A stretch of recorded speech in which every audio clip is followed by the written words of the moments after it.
Last time వీడియోలో ఒక అక్క నాకు పనసకాయ అయితే ఇచ్చింది, కానీ పనసకాయతో రెసిపీస్ అయితే నాకు రావు. ఏంటేంటి చేయాలో చెప్పండి అని వీడియోలో చెప్పానో లేదో ఒక చెల్లి అయితే కామెంట్ పెట్టింది, అక్క పనసకాయ బిర్యానీ చేయక్క సూపర్గా ఉంటుందని. అక్క పనసకాయ బిర్యానీ చేయడం రాదు, యూట్యూబ్లో 2-3 వీడియోస్ చూసి ఇందులోని కొంచెం అందులోని కొంచెం నాకు నచ్చినట్టు వచ్చినట్టు అయితే నేను చేశాను.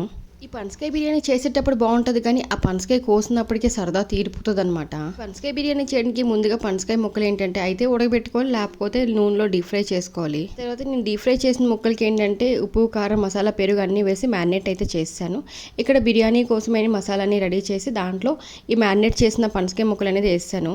కాకపోతే నాకు అనిపించింది ఏంటంటే ఇంకాస్త పనసకాయ లేతగా ఉండుంటే బిర్యానీ ఇంకా బాగా వచ్చినని అనిపించింది. బాగుంటుందో అనుకున్నాను, కానీ ఆ రైస్కి ఆ పనసకాయ ఫ్లేవర్ యాడ్ అవడంతో బిర్యానీ మాత్రం సూపర్గా వచ్చిందనమాట.